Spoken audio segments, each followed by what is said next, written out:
Not particularly.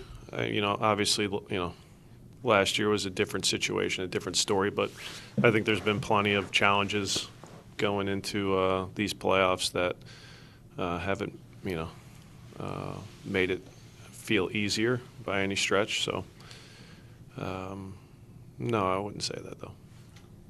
We've talked about the lineups and just all the changes that you've faced through the season. Do you feel like you've found kind of a plan going forward? Do you feel like you've found something that you like going into the playoffs? Well, we've tried some things, so I think it's given us some answers. But going into this first playoff game, we're healthy, which is good. So we have a full selection, and I think that's important in terms of just competition going into it. And guys can sense the importance of this stretch from the lead up to the Philly game to now the playoffs, and the importance of just being healthy and available and pushing each other in training. That part I've been pleased with because I think guys understand the importance of being, the best version of themselves and team players to continue to push their teammates, whether it's as a starter, as a reserve. If neither of those are the option, guys just need to be engaged, and I think we've seen that.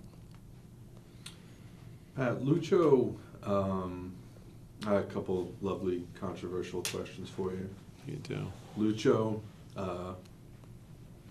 was statistically comparable to all of the best players in the league this year, even as he may have possibly tailed off toward the end of the year in terms of end product, but not top 5 in finalists for MVP. We know how meaningful that award can be, but for him to not be a finalist in a pool of 5 finalists, is that a miss by the people voting on the award? You're asking the head coach. I think he's had a season that warrants him being in the MVP discussion, because if you look at our team without him and where we potentially could be, he's been certainly pretty valuable to us. So I guess it depends on what the criteria is for MVP, and if it's not just goals and assists, but what the team looks like removing a player. He's certainly at the top in terms of value. So. But I also think the 5 finalists have had outstanding years. Can't take away from what each of those players have done, because they all deserve to be in the conversation. And unfortunately for Lucho, that wasn't the case. But I certainly think he deserves to be a part of the final conversation. And I know the task at hand for you guys, all your focus is going to be Monday, but I wonder, because longer build up to the game, if you had any time to think about the playing surface for game 2, and I want to ask that because in my travels following you, I think the surface at Citi Field in 22 was the worst that FC Cincinnati's played on. Maybe it could be improved for Monday night. I don't know, or for game 2. But I'm just wondering if you have a strong opinion or an objection about, one of these teams, one of these very capable teams, is going to face elimination on what is I think proven to be over time a less than quality surface. I think both teams deserve better than that. Do you have a strong opinion about the playing surface for game 2? As a starting point, we haven't discussed, other than location, the field surface, for game 2. Guys are just aware of this is where you're going to be playing a game after Monday. We'll probably talk a little bit more at length about the type of game you can expect, just with dimensions and we won't know until we get there what the actual surface looks like. So ideally, you're not playing soccer games on baseball fields. That's what I would say.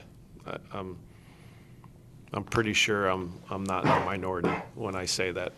At this stage of where we are as a league, you want to be playing on, soccer fields with,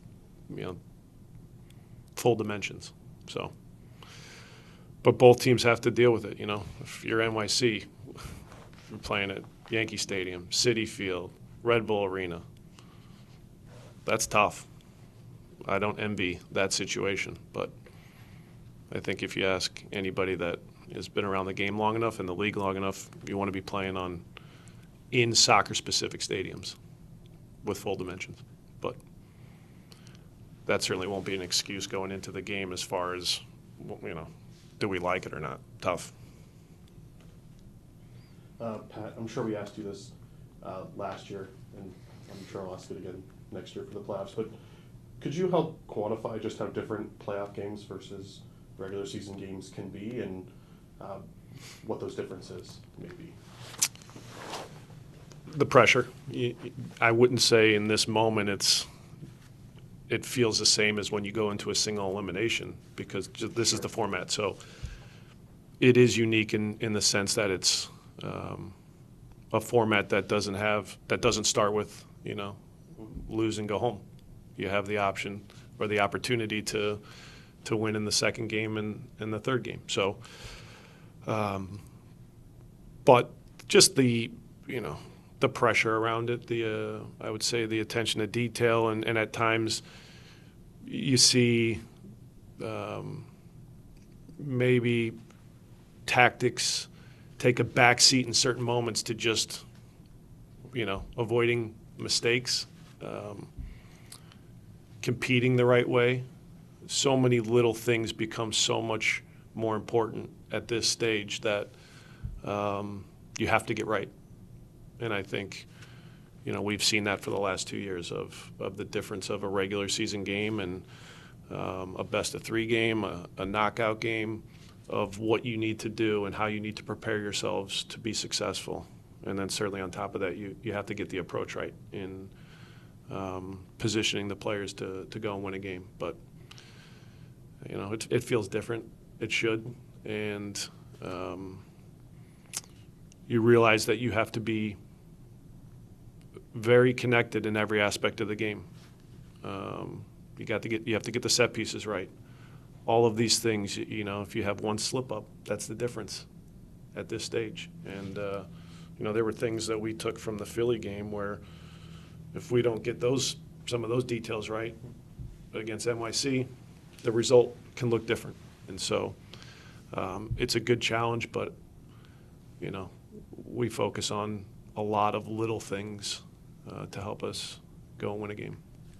To that point, with the extra preparation particularly, you have a little bit of 2 extra days to prepare between Saturday and a Monday night game, which is a little unusual. Mm-hmm. Does that have the potential to be advantageous for you, just to have that extra time they have it too, but given how your group has performed under those full week training sessions? It's just given us a couple days to start the conversations about some things that we'll do on both sides of the ball.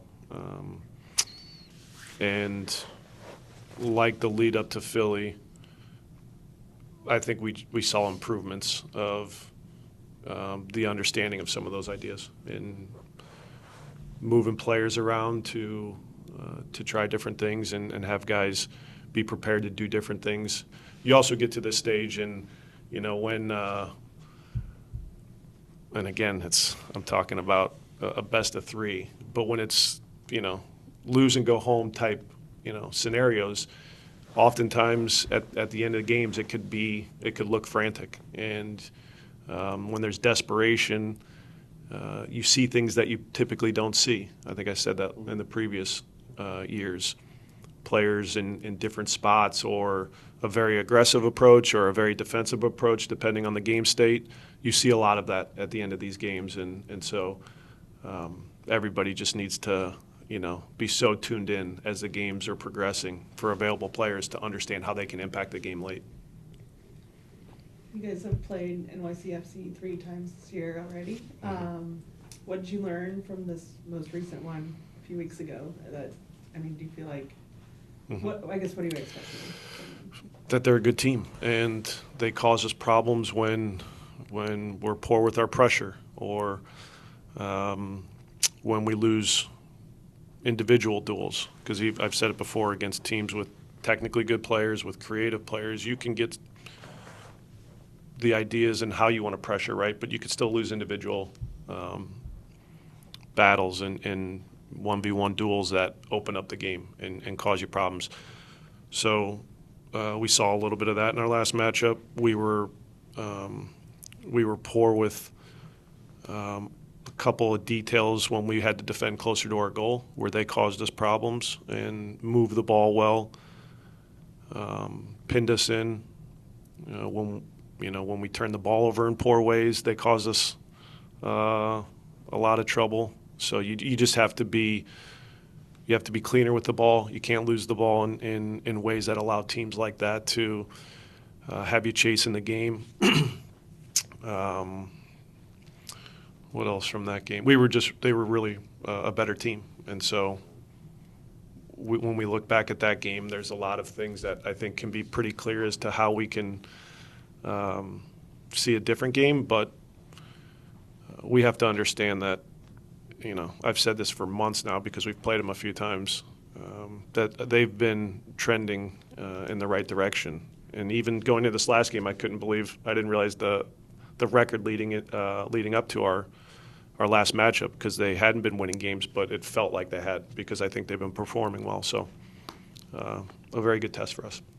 What have you seen from, I know we've talked about teenage, but just in terms of how he's adjusted, are you impressed with how he's been able to, manage national team, coming here so late?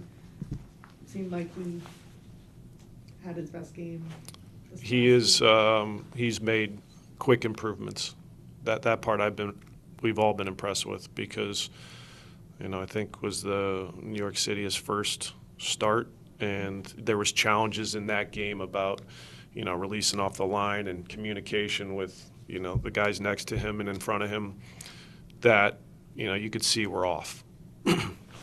Since then, each game he's gotten better. Even in the Philly game, I thought there were some challenges in the first 20, 30 minutes that he got right towards the end of the half. He got right in the second half. And composure on the ball, some of the decisions of just seeing the right plays, simple plays. I think he's improved each game, and you could see, each week of training, the more conversations he has with us as a staff, with his teammates, the better he's getting. So, yes, I've been impressed with, his progression with our group. How healthy is Lucio right now?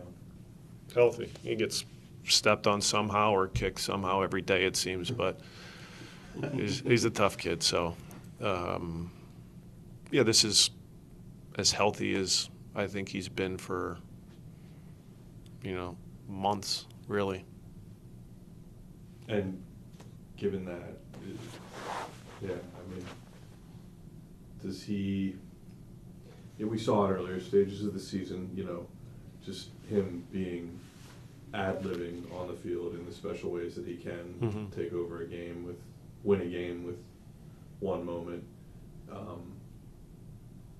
Whereas that might not have been the case 5-6 weeks ago. Do you think he's back to that? Where you could just do something out of nothing. It looks that way. He's been really engaged in trainings, meetings, the games, even when he's not producing, the spectacular. He's been up for it, and I think he understands the moment. And so hopefully we see even more of that in the best version, of Lucho that we've seen for quite some time in this game on Monday. Yeah.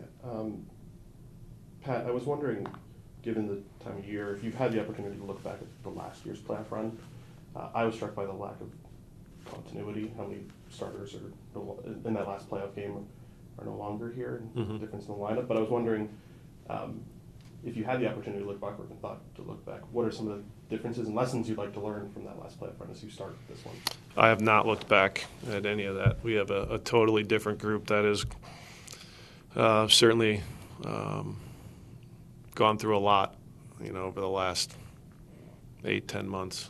But certainly we can, gain experience and ideas to help us this go around. But as far as, video or conversation about our last playoff run, we haven't discussed any of that. So I think that's just more the internal, reminders about, some of these situations, and for me as a coach, or for some of the players, how to navigate,